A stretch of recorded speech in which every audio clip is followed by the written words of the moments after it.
Adventures in consciousness. Explorations of ourselves and our attitudes towards ourselves. Helpful hints on meditating and changing mindsets. A chapter full of loving, caring advice from the Nine that we may choose to adopt if we so wish. John, is there anything you observe is being neglected by people who are trying to make a positive difference on the planet now? Tom, education about self-worth. John, any advice on how one does that? Tom, part of this difficulty lies in lack of education among the masses on the question of inferiority. If you can begin to organize to change the majority who feel inferiority, then that will have great benefit. It is a primitive state, yes. Mickey, what is the reason for this massive inferiority? Tom, people's inhumanity to each other. Mickey, but it seems to be so basic in nearly everybody, this feeling of inferiority. Tom, part of it is sense of inferiority, part is real disadvantage. There are important areas of life where people are not sure of themselves. But at times those inferiority feelings create the impetus to become better. It is different for people who have a real disadvantage, a lack of what they need. When you are strong, your soul knows the area that you need to overcome to be in greater strength. John, but the lack of recognition of our potential or our self-worth is prevalent in society. Tom, yes, because religions control people's beliefs. Religion has the primary responsibility. John, because that reduces our power, our capacity to act. Tom, yes. Some would say that when they die, when they make the transition, they are transformed. But that is not what we mean by transformation. For if in their transition they take with them their problems which they maintained upon planet Earth, then they have created a transformation that is heavier than what transformation is on planet Earth. Therefore we wish them to know the importance of transforming who they are during their life on Earth, their direction and their understanding of their responsibility for planet Earth, its inhabitants, its life in all forms, including the seas and the minerals within the Earth, to have respect and to bring about transformation of planet Earth by elevating it out of darkness. That begins with the individual. Is that explanatory enough? John, you once said that if human beings would learn to be kind to each other. Tom, the singular most important word in your vocabulary is kindness. It is not love. For kindness is love. And the word love is used and misused to bind, to control, to manipulate. But kindness, who can resist kindness? Not any. All can resist love. For it is misunderstood, love. Kindness is love in action. It is also a matter of acceptance. If there were understanding and acceptance, there would not be difficulty. But there cannot be acceptance with only a portion of acceptance. For acceptance is total removal of self. If you remove yourself, then you have yourself, but if there be difficulty between two of you or all of you, then you have not removed yourself from yourself. It has to do with how you see another. Can you place yourself in the shoes of another and see things from their viewpoint? Can you see the whole of life from a wider viewpoint than your own? Mickey, could you draw a distinction between change and transformation and enlightenment? Especially this question, is there an enlightenment to gain? Tom, before one can become transformed you must be given the tools and experience to bring this about, or you must find the strong need within the self to bring it about, or experience the total collapse of that person who you are, to bring it about. Out of chaos comes order. So when a person, or a country, is in a situation of chaos, if the tools are there, or if the desire is there, or if the push from others is there, then it can be transformed almost instantaneously. It is like a shift on the crust of the earth. One day it is like this, the next day it is like that, and it is never the same. Mickey, thank you. To fundamentally shift, we do need to have the will to do it. And this is not just a mental statement that I want to change, it is a feeling of necessity. It has similar symptoms to death, but it's a psychological death, rebirth. We become something utterly different. Tom, you have within you, each of you, the ability to change the planet, but you must begin within yourself, by loving yourself. You can only love yourself by respecting yourself. Respecting yourself means removing from yourself all those areas which you disrespect in others. It also means removing all those hidden things that you disrespect in yourself. When you humans can walk with your head high, when you can look upon yourself and say, yes, I may live with myself, I may live with my thoughts, for my thoughts are pure and my thoughts are love, so therefore I love myself. Then we give you our promise, Earth will begin to move forward rapidly, in a way that you had never envisioned. You have chosen to serve, and that service is not just to us, it is to all that exist upon earth and in the spheres of the Spirit. Begin to serve by loving yourself. Remove contamination from your physicalness, remove contamination from your mind and heart, permit your soul to show you the way. Remember that within you is a seed of power. If you do not maintain a balance, the ugliness of power may appear. It is the desire for power. But remember to forgive. We hold no animosity within us, and you need not either. Even though you exist upon the densest of all planets in the universe, remember that all souls may be saved. John: Yes, I think there have been occasions we ourselves have been guilty of that attitude. Tom: This is a truth. John: For which we ask forgiveness.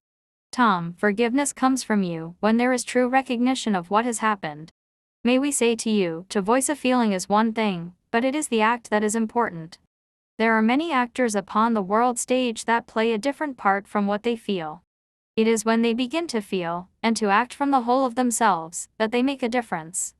They may say they love God, and they may say that they have understanding, but if they do not act as they say, then that is a grave error, because it is not done in ignorance. It is the same as when you give to another because you believe that what you give you will receive, then what you give is not gold. If you have the wish to cultivate perfection, we will teach you how perfection is attained on your physical planet. There is but one law of perfection, there are no complexities, it is a very simple law: treat each and every soul, every animal, and every plant as you would wish them to treat you. In that way you grow to perfection. That is the golden law, it is a law of the universe. Understand this, the importance of exercise. As a physical body ages, if it does not continue in movement and exercise, then it becomes limited in its movement. That also then begins to affect the mind, for the mind then becomes limited in its expansion. All things are interconnected. Therefore it is important for those peoples who are moving into the age of forwardness to maintain physical exercise and to develop exercises to keep the body in mobility. Otherwise portions of the body become locked in iron stiffness, which lock portions of the mind. It is important to know the value of order within, of formulation within, patience within, and the value of balance within. Order is important, for in order one begins to understand the nature of planet Earth and the universe. Formulation is important. Through formulation you may present a plan, a system to bring forth the greatest progress and productivity. Balance is important, to experience your physical planet and to experience the universe. An example: if you consume your food in great impatience and in great haste, it is not chewed properly enough for your digestive juices to be activated to digest it properly, for it to be free to go through your system. If you consume it in haste, in a gobble, without proper attitude and releasing of digestive juices, it will cause you to have difficulty in your physical body. It will poison you. We are using this as an example, for patience should be in all phases of your existence. In patience you will see the nature of the universe, you will digest it and not lose it. You will grow with it, and you will appreciate the beauty of it. It will stay with you in joy. Do not be like those that are in great haste. Move in gentleness. It is important for the evolution of planet Earth. Teach yourself patience. We do not give to you flattery, for flattery brings forth the essence of those who do not comprehend truth, but accept only their own greatness. Always come from the highest motive and essence. It is as if, in human robes, people strangle themselves in the robe, are not able to remove themselves from themselves, to give a brief moment to returning to who they really are. It is because people are frightened to find out who they really are, for when they know that completely, they feel the responsibility is too great. The truth is that when they find out who they are in completeness, responsibility is joyful and the energy emanating from each person touches others and soars to us. John: I have to say, for myself, that I have a strong feeling of inadequacy, and whilst on one level I can see what you're saying, on another level I am so aware of my human limitations. Tom: But if you would get out of your own way, and not be concerned about that, and simply move forward. Look upon what you have already contributed to planet Earth. It is not humility to continuously berate yourself in being guilty. When you create order and follow the direction you have chosen, then all things begin to move along with you. It is that first step, as a baby has fear to take that first step, for fear of falling, but as it doesn't know the consequence of that fall, it takes that step. Forget the anticipated consequences of your falls. Do you not trust enough that if you begin to create happiness it will come in greatness? Do you see the competition you have created for yourself? Express yourself in words of love and words of joy, for that makes the universe happy, for when there is happiness, joy and laughter in the universe, it is a time of great celebration. This is what planet Earth must do. Humankind must not take itself so seriously. It must begin to experience within itself the joy of its divinity, the joy of its oneness with the universe. It must pull itself out of this bondage. It must stop living in a situation of victimhood. We have never asked for victims or sacrifice, but humankind, in its guilt, creates its victimhood, for it knows that it has passed and has crossed that valley that it should not have crossed, and now, together with all, we are bringing it back across the valley for it to be one with the universe. We love you, we will walk with you, we will be with you. Limit not yourself, any of you humans. If you can visualize the Nazarene within yourself, then you can be like the Nazarene if you wish. If something or someone hurts you, it is your ego that hurts you. We love you. We encircle you and we bring you peace. When the day arrives that we may communicate with you, and you may communicate with others in a form of mind language, those that exist upon your planet will begin to truly evolve. We have been in observation, and the sadness that we feel is because there is so much difficulty in the mode of which you communicate. We have observed that what you speak is not what you think. It is tragic that your mode of communication is used in the manner, but the day will come when what is in the mind of one will be directly understood by another, because then no one upon your planet Earth will be able to speak in a manner that is not truth. Ian, in previous communications you said that language was brought here to the planet in order to evolve human beings, so I want to ask about the significance of language in the future. Tom, it is critical and crucial. Verbal language is the only means at this time for one human to have a means of communication with another. This also is important. How a word is used releases energy into universe, how a word is dignified releases energy into universe. The sadness of humankind is that they banter this and they banter that, and they do not understand that what they banter creates a difficulty for the universe, for it dissipates energy. However, we caution in this manner, you cannot go from the language of your existence to a completely new language, for humankind has tendency of resistance, and when people resist, they become immobile and rigid. Therefore you humans must find a bridge. In other words, you must begin to educate in the nature of language, not just bring out new language without people understanding the reason. In your world humankind does not hear what is said, so therefore listening is of great import. Now here are some specific instructions for meditating which were given to the group at various times. Ian, would you give the group a simple technique to use in weekly meditations? Any guidelines for us? Tom, we would ask you to be in your chair in preparation for 3 minutes of your time before starting. Take in deeply within your system, breathing great depths and releasing. And when you do it, think that one of us is now with you. And with each exhalation a disturbance within yourself is removed.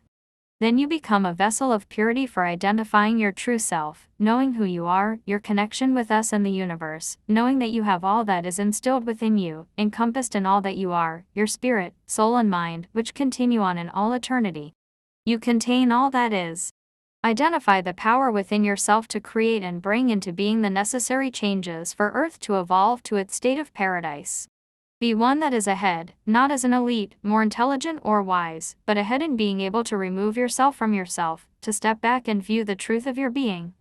When you have done that, then in your thoughts, infuse all humankind and its youth with the purity of love and kindness, and all those things that have been entrusted to you, the woods, plants, flowers and animals that create your paradise, infuse them with the essence of your being.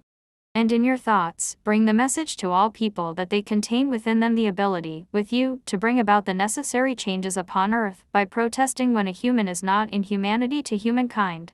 You may incorporate that into a program that may be given to others as a form of meditation from us. Within your mind is great power, and within your mind you can produce the greatest of energy. It is not your physical energy that is great, it is your mind energy that is great. Your mind can bring things into existence if it has the knowledge of how to do this, but it can also unconsciously bring into existence many things that you do not have desire to have. If there were 36 with one mind, focused together, then the entire world, even the universe, may be changed. If there be 12 on the planet with one mind, with the power of concentration, there is nothing that cannot be accomplished. This is a repetition of the instructions in the preceding chapter, but the use of these colors has such results that it's worth it. Enter your meditative state in complete love, harmony, and peace. If it be necessary to do a pre-meditation, use any method you would need, if it be breathing, or sound or color or exercise or quiet, for you to cultivate that state before entering meditation. We wish you not to look at your timepiece and say now sit and do. Also, you may visualize yourself, before entering that state, as being cleansed with the colors green emerald, royal blue, and purple, showering down upon you. This will take away all disturbances of the day. Take that cleansing into the earth in purification, and then you may begin your meditation. And then few people with their light energies consuming the dark and letting it filter out in light streams. Like this method, if you do it with a plant, have a plant in front of yourself, give it to it and it will osmosis it. That is a strange sounding notion. Ian, osmosis is an exchange with the plant. Tom, that is what we mean, thank you, yes. Remember this, you are all from us, you have within you our perfection. You cannot in truth attain perfection in the physical upon planet Earth because of its density, but you can attain perfection within your soul and your mind. Limit not yourself. Any philosophy, any civilization, any religion upon the planet Earth gives to you a limitation. For example, if you have a belief that it would take you one of your years to accomplish something, you can concentrate for 36 of your seconds to remove the belief, and then you may relearn a new belief in 36 of your seconds. John, I'd like some advice on concentration. Tom, we will give to you an example. If you concentrate on what you wish to remember things in both your conscious and your subconscious, concentrate for 36 seconds, and it will not be erased from your memory. It may be brought forward from your subconscious. If you wish to erase what is undesirable within your mind, or your subconscious, or a thought that has been placed in your mind, or a personality difficulty that you are trying to eliminate, if you will concentrate for 36 of your seconds, it is cancelled within your mind. If you think for 36 of your seconds that you are ill, you will become ill. If you think for 36 of your seconds that you are healthy, you will begin the way to health. The masses that have been programmed by society, by governments, by religions, to believe in a rigidity of their prayers, have brought many things into effect. As an example, it is a mass thought upon this world that all must age, that all must have illness, or that difficulty leads to further difficulty. These are the common beliefs that have been programmed into humans. John, what concerns me most is that the capacity to concentrate totally, I understand, is only for about 15 seconds. I personally find it very hard for more than about 6 seconds. Is that also a program?